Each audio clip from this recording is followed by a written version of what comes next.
أعوذ بالله من الشيطان الرجيم. بسم الله الرحمن الرحيم. قوله الحق وله الملك يوم ينفخ في الصور عالم الغيب والشهادة وهو الحكيم الخبير. وإذ قال إبراهيم لأبيه آزر أتتخذ أصناما آلهة إني أراك وقومك في ضلال مبين. وكذلك نري إبراهيم ملكوت السماوات والأرض وليكون من الموقنين. فلما جن عليه الليل رأى كوكبا قال هذا ربي فلما أفل قال لا أحب الآفلين.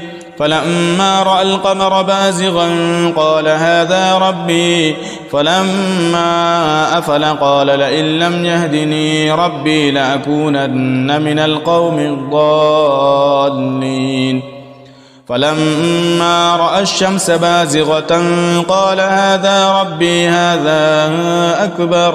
فلما أفلت قال يا قوم إني بريء مما تشركون إني وجهت وجهي للذي فطر السماوات والأرض حنيفا وما أنا من المشركين. وحاجه قومه قال أتحاجوني في الله وقد هدان ولا أخاف ما تشركون به إلا أن يشاء ربي شيئا وسع ربي كل شيء علما أفلا تتذكرون. وكيف أخاف ما أشركتم ولا تخافون أنكم أشركتم بالله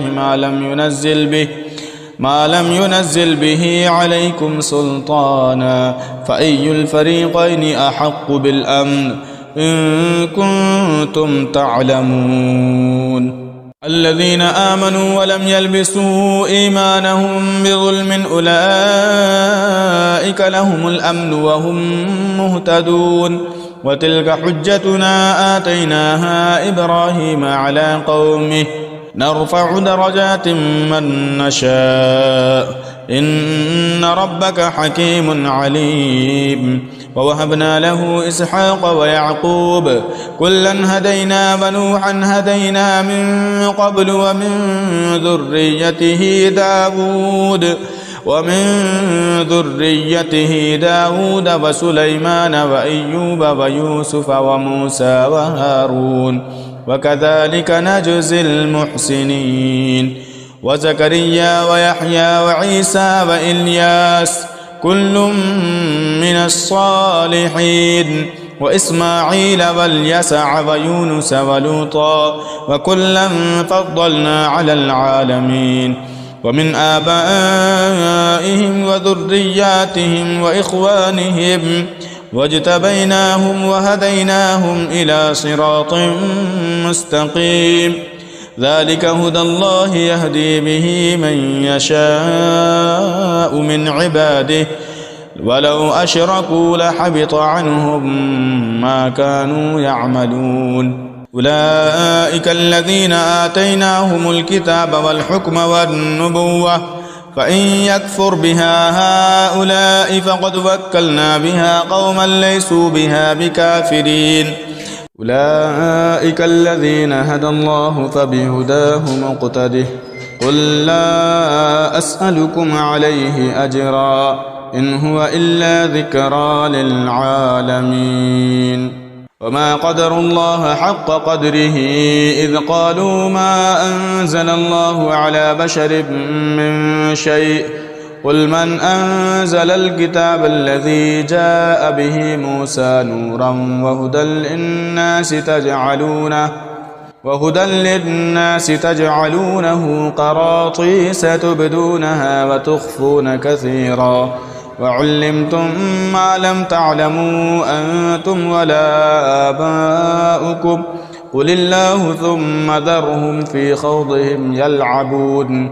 وهذا كتاب أنزلناه مبارك مصدق الذي بين يديه بين يديه ولتنذر أم القرى ومن حولها والذين يؤمنون بالآخرة يؤمنون به وهم على صلاتهم يحافظون ومن أظلم ممن افترى على الله كذبا أو قال أوحي إلي ولم يوحى إليه شيء ومن قال سأنزل مثل ما أنزل الله ولو ترى إذ الظالمون في غمرات الموت والملائكة باسطوا أيديهم أخرجوا أنفسكم اليوم تجزون عذاب الهون بما كنتم تقولون على الله غير الحق وكنتم عن آياته تستكبرون ولقد جئتمونا فرادا كما خلقناكم أول مرة وتركتم ما خولناكم وراء ظهوركم وما نرى معكم شفعاءكم الذين زعمتم أنهم فيكم شركاء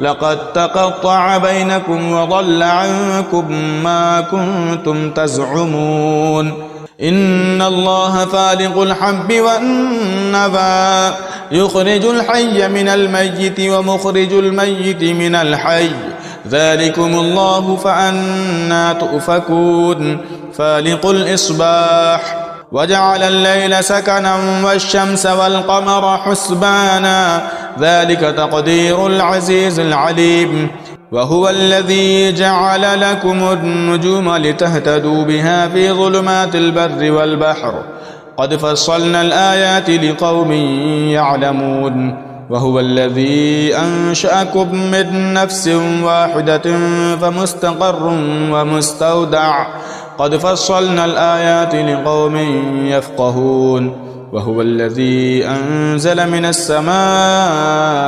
ماء فأخرجنا به نبات كل شيء فأخرجنا منه خضرا نخرج منه حبا متراكبا ومن النخل من طلعها قنوان دانية وجنات من أعناب